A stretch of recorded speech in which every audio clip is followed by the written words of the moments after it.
Following these briefings, we will be having a few question and answers.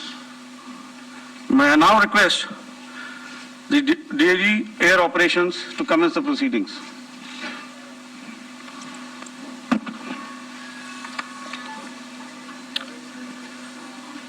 Good afternoon, ladies and gentlemen.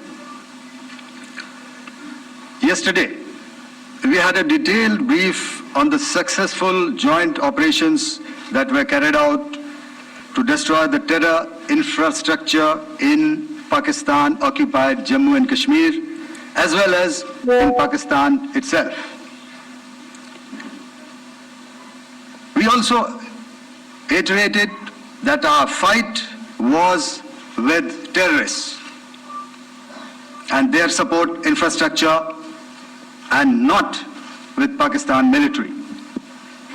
However, it is a pity that the Pakistan military chose to intervene and bat for the terrorist, which compelled us to respond in kind.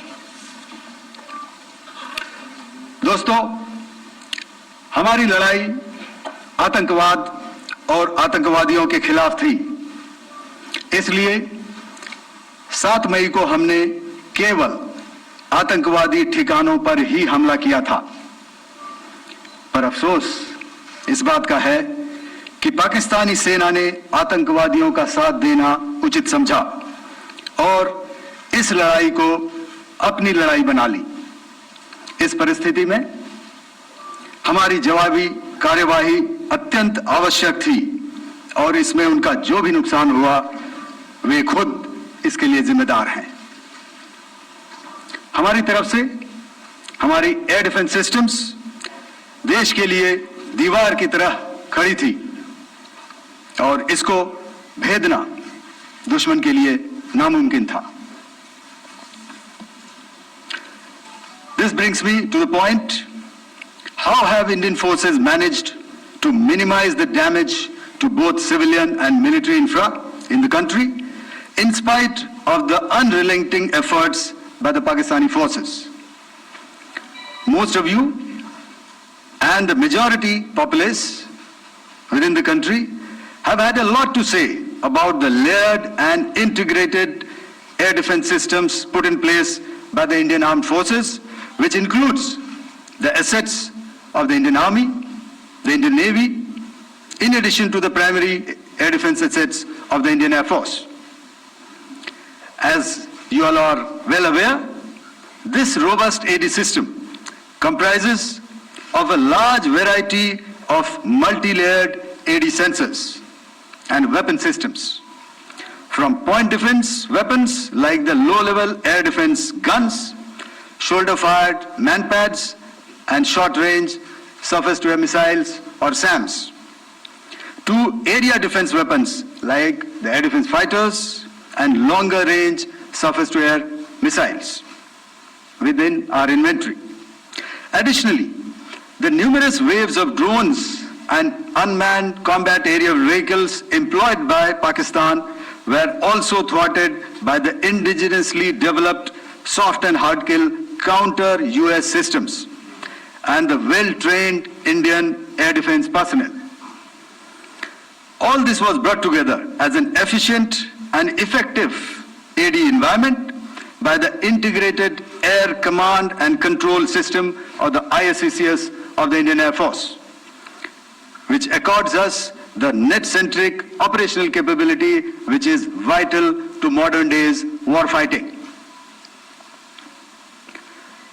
While much has been said and written about the newer systems, I would like to place on record the performance and efficacy demonstrated by even the older battle-proven AD systems like the Pechora, the OSA AK, and the LLAD guns in countering the Pakistani threat vectors in the current operations. They were all modern generations, but these battle-proven systems stood the test of time and took them on head-on. Another highlight has been the stellar performance of the indigenous air defense weapon system like the Akash system. Here, ladies and gentlemen, I would like to mention that putting together and operationalization of this potent AD environment has been possible over the last decade due to unwavering budgetary and policy support provided by the Government of India in acquiring state-of-the-art equipment and weapon systems. Some of the results achieved in countering the enemy threat vectors over the last week are now being shown on the screen. Shown on the screen is a probable enemy PL-15 missile, which is of Chinese origin. This missile has missed its target, and you can see the pieces now which are available with us. Another weapon system or weapon which was found was the long-range rocket, the pieces of which you can now see on the screen. We have talked about the loiter munitions and the unmanned aerial systems, and here are some of the glimpses of those systems which we have brought down. To your right, with the right undercarriage or the wheel, you can see is the Yeeha system, which is of Chinese origin with Pakistan. You can see some quadcopters, and you can see one odd Sonka drone hanging by the wire. All these have been brought down by our trained crew and air defense systems.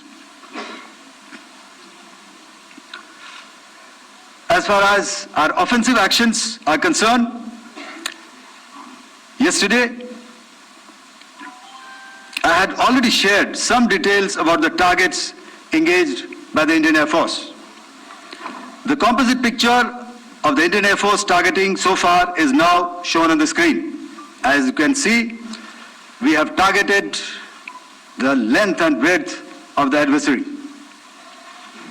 I'm sure most of you would have already seen the effect of these strikes on ground, courtesy the large number of videos and photographs being circulated in the media.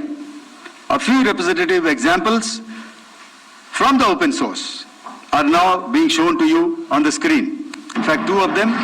This is the strike on the Noor Khan Air Base. And you can see the effect. I'm sure most of you have seen the video. I have also picked it up from your sources only. And this is the aftermath of our strike at Raim Yar Khan Air Base. You can see the massive crater that it has left on its runway. And you can see the pinpoint accuracy of our weapons.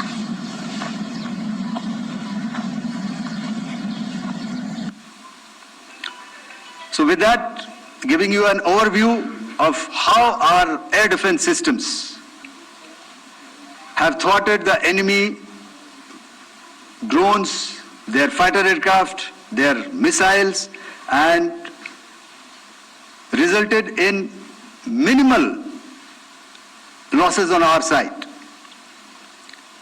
I would now hand over to the DGMO to cover his portion.